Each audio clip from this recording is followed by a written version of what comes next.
Okay, so we'll keep going here. This is the thing about what happened to small towns in Canada. This is the second part of it. It's just my take on it, my opinion based on my own observations of my own hometown and also of, well, just what I've seen happening across Canada and really across North America as small towns lose their manufacturing base and they either rebrand themselves successfully or they die. They basically become ghost towns. Anyway, what my hometown back in the 70s and 80s when I was growing up and when I was a young man had a very strong manufacturing base. It was very much a blue collar working class town. It was a very much a family friendly town.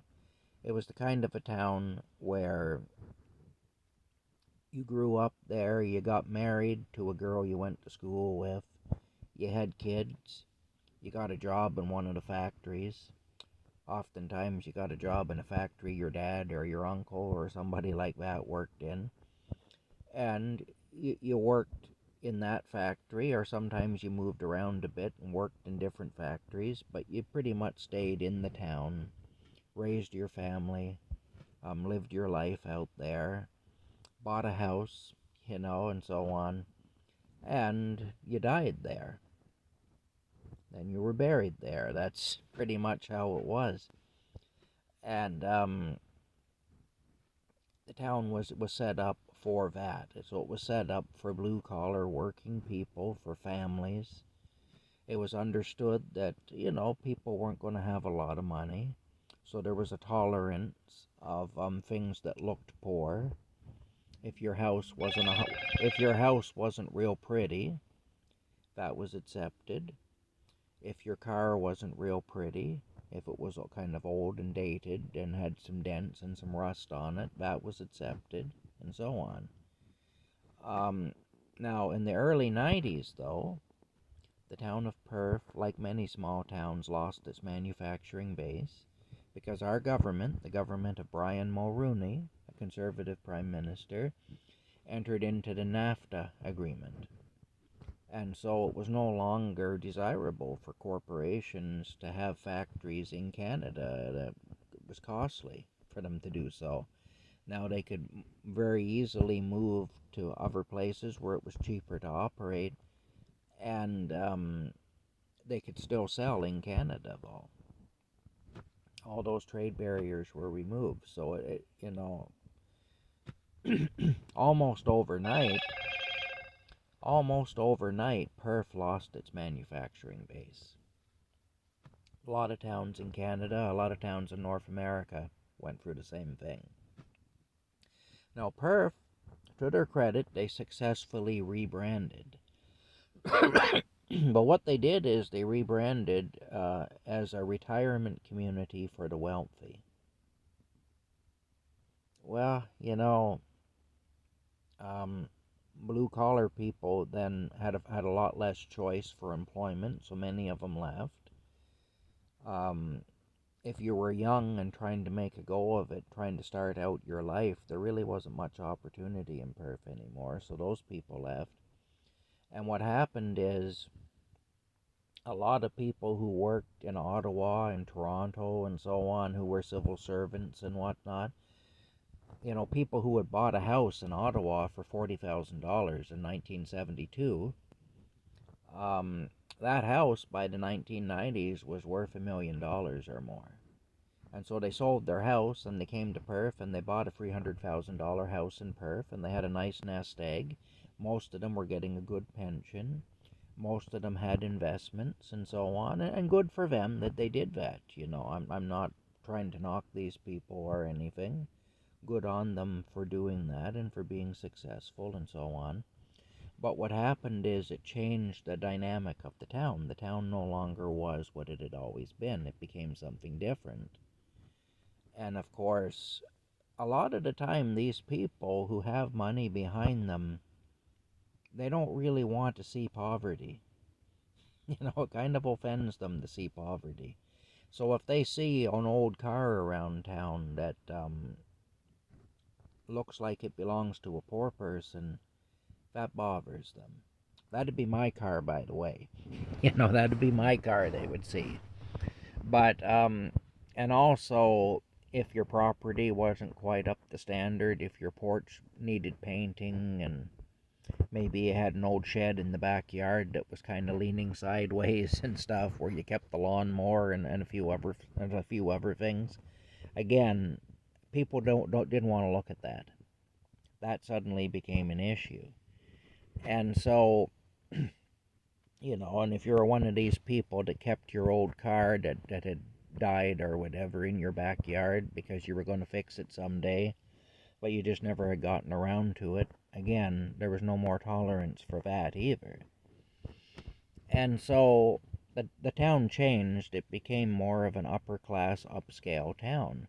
And it became a town then with little bistros and antique shops and dress shops and it just wasn't the same anyway. And of course, people like me no longer fit in there.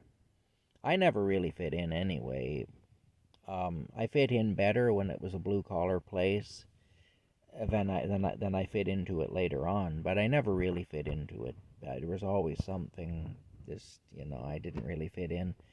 Perth was a very cliquish town, even back when it was a blue collar town, and people loved gossip and drama. And so there was always gossip, and a lot of it revolved around sex. It was like a high school mentality, and how the pretty cheerleader gets a reputation, whether she deserves it or not, and there's all kinds of speculation about who's sleeping with who, and all that stuff. Well, that was Perth. Even back in the 70s and 80s, that's what Perth was like. But it ended up changing in such a way that people like myself were completely unwelcome. We didn't look rich. I don't look rich. I don't put on a rich appearance. I don't act rich. I'm not rich.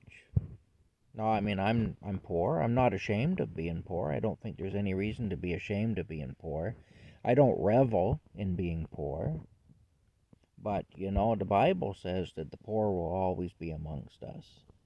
Well, guess what? I'm amongst you.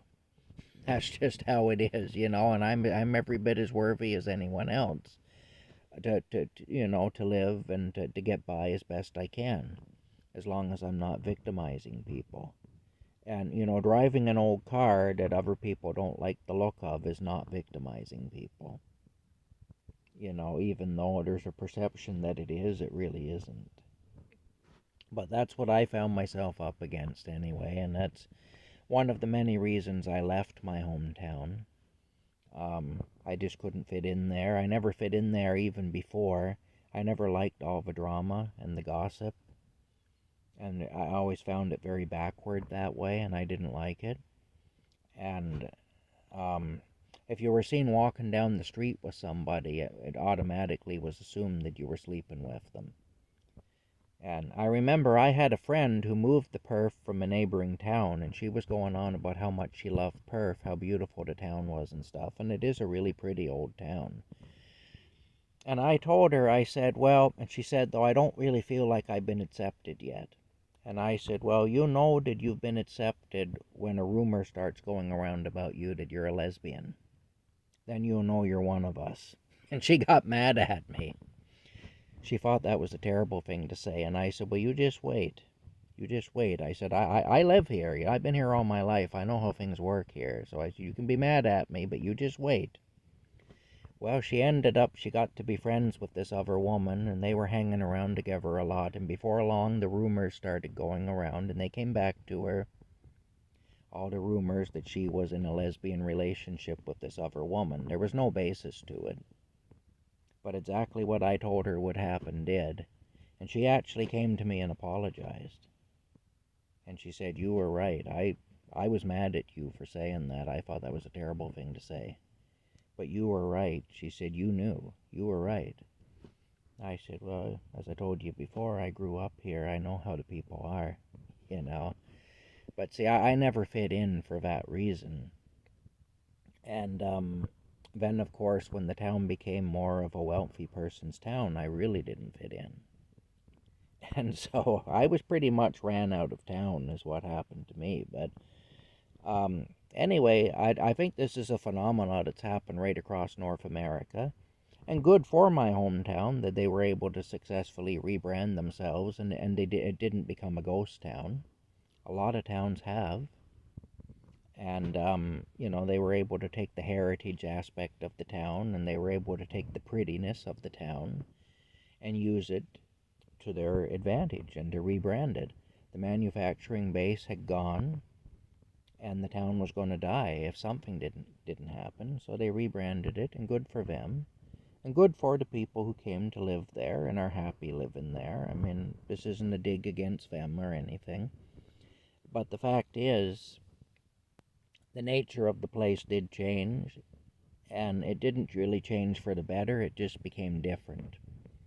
But still, all the old gossiping and drama and all the rest of it, that didn't go away. So that stayed. But then we got this other aspect to it where if you didn't have money, you really weren't welcome there. It was almost a gated community. Not quite, but almost. Anyway, I took my poor ass up out of there anyway. And I pretty much had to. I wasn't welcome there, and I knew it, and so I left. That's all. But that's the story anyway, and I'm sure there's a lot of people who can tell similar stories about their own hometowns and how it was and how it is and how it's changed. And in some cases, I'm sure some of you could honestly say that the town you grew up in is now a ghost town. Effectively, there's nobody there to speak of. Or it's gone the opposite way, and instead of become a haven for the wealthy, it's become a dumping ground for the poor. That's happened in a lot of places. It's become a dumping ground in many cases for people who have issues with addiction and mental illness and so on. That's happened in a lot of towns and in a lot of cities too. There's entire sections of cities where that has happened, where they've just become a dumping ground for society's unwanted, for those who are not really valued by society for various reasons. And again, that's a sad thing, and it's kind of a blight on humanity that is what we do. That's how divided we are, and that's how superficial we are as people.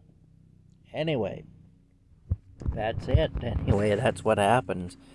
Now, the wire factory that I worked in the 1980s, it still exists. Most of the factories have gone.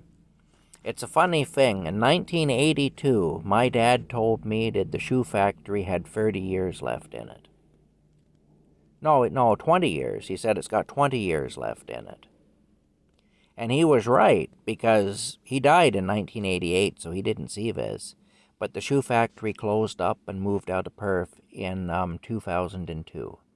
So from 82 to 92 to 2000, that's 20 years. My dad said it's got 20 years left in it, and then it'll be gone. And he was right. It was exactly 20 years. So, it was 2002, 2003 in there when the shoe factory left. And actually, a lot of the other factories had already gone.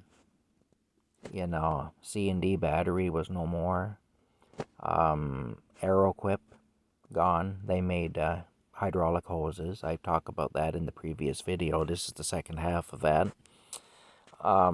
Heritage Silversmiths was another factory. They made flatware for your table and stuff, your knives and your forks and everything.